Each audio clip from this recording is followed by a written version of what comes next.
तो सर मेरा प्रश्न है कि जो अभी गणेश चतुर्थी चल रही है, सभी मोहल्लों में, सभी शहरों में, विभिन्न राज्यों में लोग गणपति को लेकर आते हैं, उनको रखते हैं, टेंट लगाते हैं, चंदा इकट्ठा करते हैं और सभी प्रकार की जो चीज़ें होती हैं वो होती हैं। पर जब गणेश चतुर्थी हो या नवदुर्गा हो, जब हम उनका विसर्जन करते हैं 9 दिन या 10 दिन रखने के बाद, तो वो विसर्जन की कोई सही नहीं हो रहा है। कोई किसी छोटे से तालाब में कर दे रहा है जिसमें मूर्ति ढंग से डूब नहीं रही है, कोई नाले में कर दे रहा है।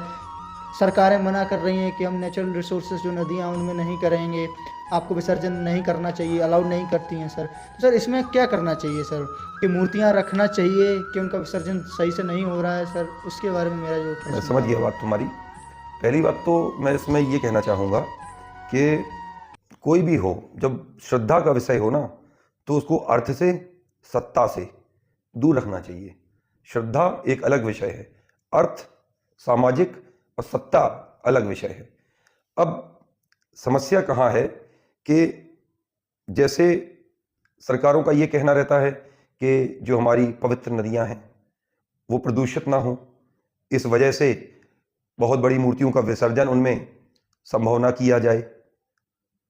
अगर नदियाँ प्रदूषित होंगी, मूर्तियों की जो बनावट है उसमें कई बार लोहे के तारों का इस्तेमाल करना, कुछ ऐसे पदार्थों का इस्तेमाल करना जो हमारे जलीय जीवों के लिए नुकसानदायक हैं, ठीक है ना। तो अब कोई भी है, किसी भी मोहल्ले में कोई भी व्यक्ति है, तो देखा, जहाँ तक मैंने परखा है, तो वो 5-6 हज़ार की मूर्ति लेके आता है। तो जब वो मूर्ति लेके आता है तो मूर्ति को स्थापित करता है, इसको कहते हैं अस्थायी स्थापना। तो जब अस्थायी स्थापना वो करेगा तो उसके बाद वहाँ पे उसकी पूजा सुबह शाम वो करेंगे, गणेश जी की करेंगे, देवी माँ की करेंगे, चढ़ौती आएगी, पैसे का कलेक्शन होगा, कुछ खर्चा होगा, टेंट में पंडाल में होगा, कुछ बचेगा। तो अगर अर्थ की भावनाओं से अगर कोई व्यक्ति ये करेगा तो मुझे नहीं लगता वो विसर्जन अच्छे से करेगा, क्योंकि उसका काम तो पूरा हो गया। वहाँ पे जो कमाना था मूर्ति के माध्यम से कमा लिया हमने। लेकिन अगर बात विसर्जन की आ रही है, गणेश विसर्जन की आ रही है, या अपने नौ दुर्गा में दुर्गा माता की मूर्ति की विसर्जन की आ रही है, तो आपको पहले से पता होना चाहिए कि जहां विसर्जन करने जा रहे हैं वहां पर्याप्त जल की व्यवस्था, स्रोत है या नहीं है वहां पे। अगर मूर्ति का पर्याप्त जल वहां नहीं है और मूर्ति को आप ऐसे ही छोड़ के चले आ रहे हो, तो 2-4 दिन में मूर्ति क्या होगी, आधी गल जाएगी और आधी ऐसी पड़ी रहेगी। तो आप देखते हो कभी कि गणेश भगवान का सिर्फ मुंह दिख रहा है या पैर दिख रहा है, या दुर्गा माता का सिर्फ मुंह दिख रहा है, आधा मूर्ति गल गया है। तो ये देख के किसी को अच्छा नहीं लगेगा, इससे श्रद्धा खराब होती है लोगों की। और जब इस तरह से कोई देखेगा तो जो अन्य धर्म के लोग हैं वो देखेंगे तो वो मजाक बनाते हैं, तो फिर आपको बुरा लगता है। तो आप पहले से इस चीज को मेंटेन करें। सर तो इसका मैं ये कह रहा हूँ कि क्या सॉल्यूशन है इसका? क्या कह रहे हैं, क्या हम मूर्ति रखना बंद कर दें? क्योंकि विसर्जन के लिए बड़ी नदियों में और उन सभी में सरकार मना करती है।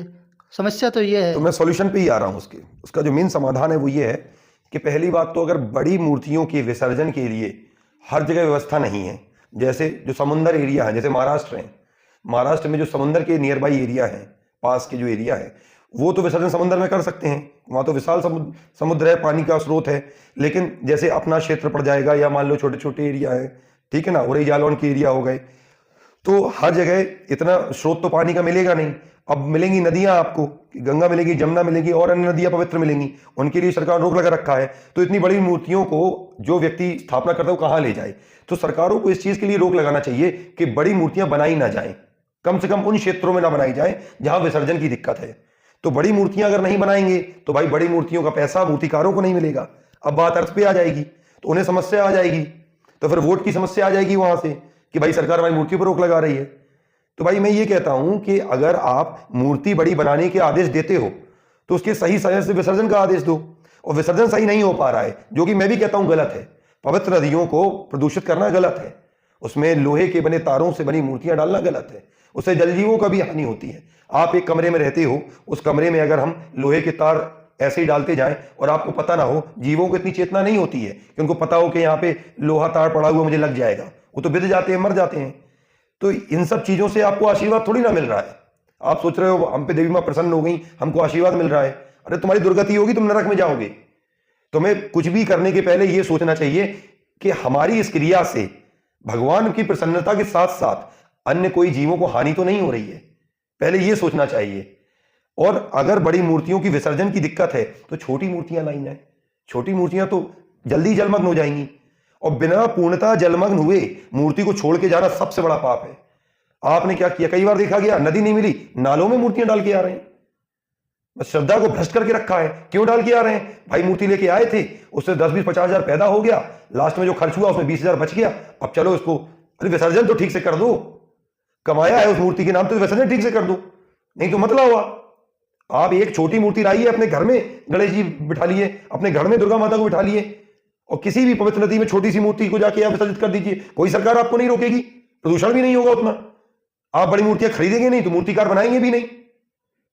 भाई आपको लगता है कि कोई मूर्ति लाया 6 फुट की तो मैं लाऊंगा 9 फुट की, क्योंकि मैं बड़ा आदमी हूं।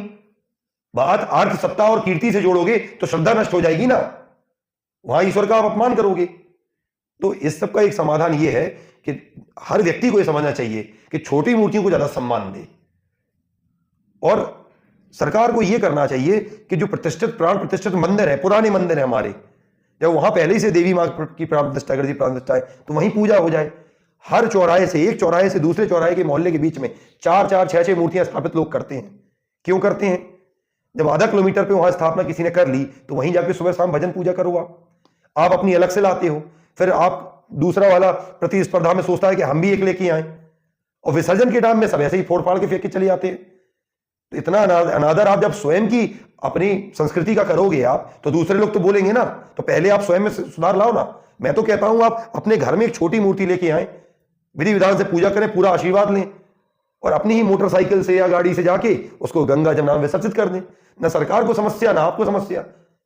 और जब मान लो 100 लोगों में 10 लोगों ने बड़ी मूर्तियां ली और 100 लोगों में 80 लोग छोटी छोटी मूर्तियां लें, तो छोटी छोटी मूर्तियां लेंगे तो मूर्ति कपार के पास जो बजट है वो लगभग उतना ही पहुंच जाएगा, क्योंकि बड़ी मूर्तियों के 6 खरीदार और छोटी मूर्तियों के 600 खरीदार हो जाएंगे, क्योंकि वो घर घर रख के कर रहे हैं। और छोटी मूर्तियां जब जाएंगी तो उतना प्रदूषण भी नहीं होगा।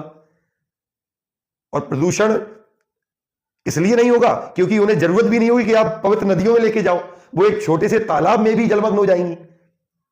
तो उनका जो वितरण है विसर्जन का, वो कई अलग अलग जगहों पे हो जाएगा, तो एकत्र नहीं होंगी। और ये हर 2-4 दिन बाद, जो विसर्जन के 2-4 दिन बाद जो टूटी फूटी दिखती हैं बड़ी बड़ी मूर्तियां, पैर टूटा अलग दिख रहा है, गर्दन टूटी अलग दिख रही है, जो जिसको देख के आत्मग्लानि फील होती है, अंतर मन थोड़ा सा विक्षेद होता है, वो भी नहीं होगा। तो इसका समाधान केवल एक ही है कि लोगों को यह जागृत होना चाहिए कि हम छोटी सी मूर्ति लाए घर में कर लेंगे, पंडालों की बड़ी मूर्तियों को हम रोकने का प्रयास करेंगे। बड़ी मूर्तियां हर 10-20 कदम पे ना रखी जाएं, उनको रोका जाए, समझाया जाए कि घर पे कर लो। वैसे भी लोग ज्यादातर रख के उससे व्यापार ही कर रहे हैं, और व्यापार करके उनका सम्मान नहीं कर रहे हैं। सबसे बड़ी अश्रद्धा का विषय है ये।